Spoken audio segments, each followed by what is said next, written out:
Merry Christmas.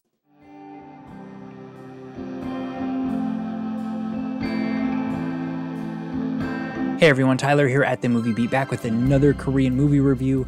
I just want to start out by saying happy holidays to everybody out there and whatever you're celebrating. I know it's a lot tougher this year than it has been in the past, but I do really sincerely hope that everyone out there has sort of a go-to film that they keep in their back pocket, in which revisiting really helps you to recalibrate kind of, and helps to sort of push aside all of those worries and concerns, some of the fears that you have, to support a bit more of a brighter outlook. Perhaps a film that helps you to refocus on some of the simpler pleasures and maybe even some of the more magical aspects of life. For me, I do have a film like that, and it is one that I have just really cherished ever since I ever saw it, and I'm really happy to be giving you my full thoughts on it in this video today. It's one that I have talked about quite a bit in some other videos if you've been following the channel, but today I'm going to give you my thoughts on the fantasy romance film from 2000 called Il Mare. The Korean title is Shiwore, which means time transcending love, which I like that title quite a bit better. Il Mare is actually the name of the house in this film. We'll get to that a little bit later. But for me, that film, Il Mare, really does the trick, and sort of helping me to sort of recenter myself in tough times or really anytime. It's just a very magical film for me in a lot of different ways. It can feel incredibly lonely at times, but it does really offer a deeply moving story of time-transcending love that crafts an unforgettable cocktail of both introspection and inspiration. So let's get into the story a little bit here. Not going to be any major spoilers, so after that I'll give you some further thoughts on why I love this film so much. So here we go. On the day Eun-ju, played by Jun Ji-hyun, moves out of her lakeside home, Il Mare, she puts a Christmas card into her mailbox for the home's next owner to wish them well, and request that they also forward a special letter she's been waiting for to her new address should it arrive. She signs with her name and date, Kim Eun-ju, 1999. When she anxiously returns to the mailbox to check up on the status of her card, she finds a confusing response letter signed with the name and date, Sung-hyun, played by Lee Jung-jae, 1997, and that he's the first person to have ever lived in Il Mare. But as surprising as it is to them both, their continued correspondence soon allows them to accept the fact that they are indeed living 2 years apart, with the lakeside house's magical mailbox allowing them to send letters and items back and forth to each other. With both of them entering a dispirited new chapter in their lives, they form a special bond that awakens a hopeful spirit within each other as they share personal tips on how to avoid loneliness. But when they attempt to change regretful aspects of their lives through the sharing of the privileged knowledge of their times, requests to alter the past and future prove more difficult than they could ever have imagined. So both main characters in this film, Eun-ju and Sung-hyun, have a lot more in common than just having lived in that same house, Il Mare, or seem to be raising the same dog, cute little kind of dirty dog, Coco, at the same time. Super cute. Both of them are really experiencing their own personal heartaches despite their relative professional successes.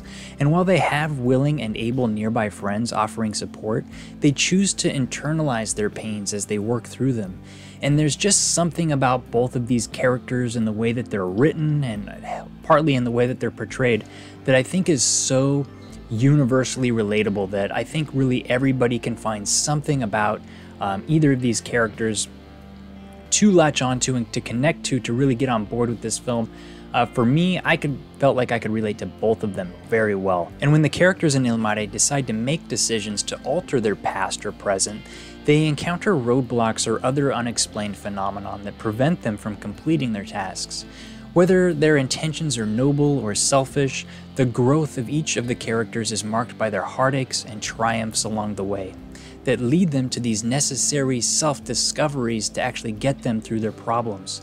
Story conventions surrounding time and reality definitely help to make some plot twists more intriguing, and it definitely helps to make this drama more watchable, but they do definitely more so, in my opinion, speak to some of the film's musings on destiny and really living with the choices that we make. The first few editions that I did watch this film on Even today, there's a part in this film that is not subtitled, and that is and it really helped me to sort of grasp and get a better understanding of just the symbolism behind the actual house in this film, because on the surface it is kind of strange that they live in this house on the lake. There's nobody around. Just like, how can someone live in there? You know, the kind of believability that goes into that. But that aside, it is much more of a symbolic house, and I think it was very well articulated in this part of the film that's not subtitled, and that's when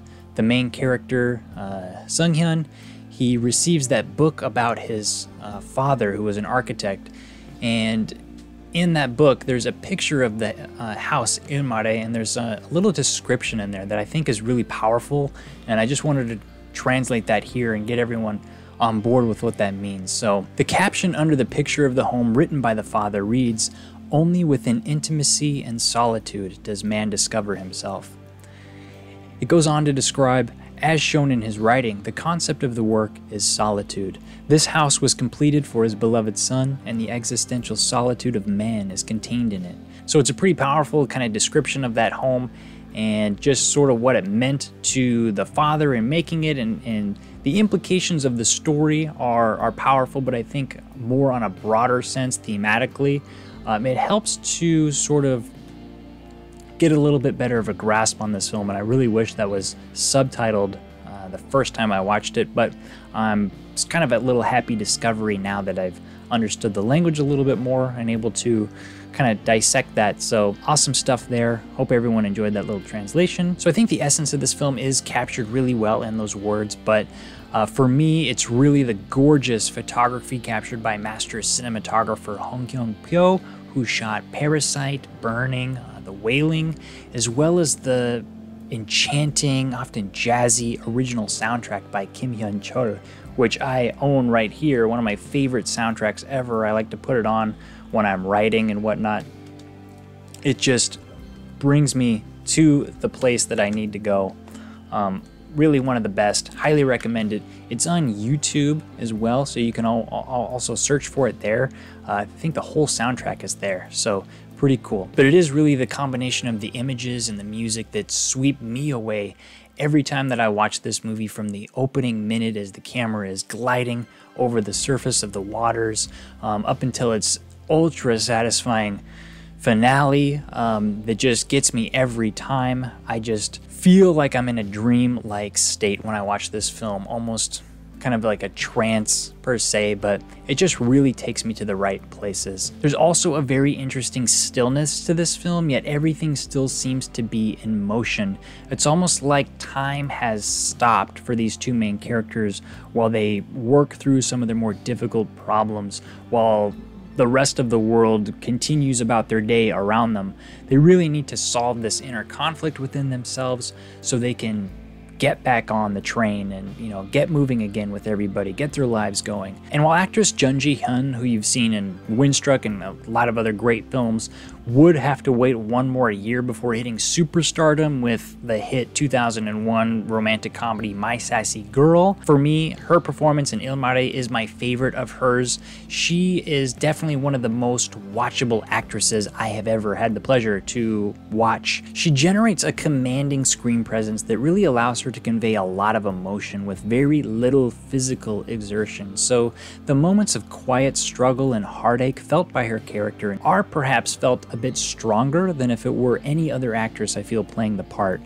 And actor Lee Jung-jae, who was in The New World, he has also since developed an amazing career here in South Korea. Definitely one of the A-list actors up until this day. He would also appear in two subsequent major blockbuster films with this actress Jun Ji-hyun, both The Thieves and Assassination. This one, however, Il Mare, was not a huge success when it came out, but it has generated quite a following, I must say. But him in this film is the polar opposite of his character in the 2020 film Deliver Us from Evil. Oh my god, because his character in this one, it's reflexive, he's delicate and peaceful. He's a romantic at heart and longs to square the conflicting internal feelings he harbors for his father's early abandonment in his life. Lee's performance is also a bit subdued like Jun Ji-hyun, but it is equally as moving, and it just makes me like want to reach out and be his friend in this one. But when I think of this actor, images of him from this film is what comes to my mind. So whether that's because it's one of the first films I saw him in, or it's my favorite performance of his, or my favorite visual embodiment of his work, that's just how I see him. It's just an epic part for him, I think. And although stories with similar sort of time paradoxes that allow for this communication between otherwise unconnected persons has become a lot more common today, you know, films like The Call, Time Renegades, even the film Ditto, which actually premiered the same year as Mare, which might have to do with some of the lack of success that this film had. And even though these films stop short of time travel itself, they do get to toy with some of the ideas of changing the past or the future that definitely make for some intriguing narrative twists, but more so I think it's really their adherence to the traditional melodrama formula that help them just feel so grounded in reality and make them so much more believable. I often forget when I'm watching a movie like Mare especially that it is a fantasy romance. I just suspend my disbelief so much that I feel like it's almost possible, and it just helps make the whole magical realism it just nails that on that sense. So I've shared this Blu-ray a couple times, but I just want to do one final showing. Gotta have it upside down here. But I like how it kind of pops out like the mailbox, sort of horizontal here. And, you know, again, sort of the mailbox theme. One note I did want to say about this Blu-ray is it does look really good in a lot of moments, but when there's motion and some rare darker moments, the film does kind of look a little bit muddy. And I think that's kind of something that we've seen in older Korean movies that haven't really been given the full-on 4K remastering or 2K remastering treatment. So I would definitely think this is the best the film has looked. I do think that there is room for improvement, and the subtitles as well, they are the same, if I remember correctly, as the DVD. So there's a couple grammar errors that and some spelling errors, while minor for sure. For me, it's kind of a pet peeve. If I get thrown off because of a subtitle or just something that just doesn't look right, I don't like to be taken out of a movie like that because of a subtitling error.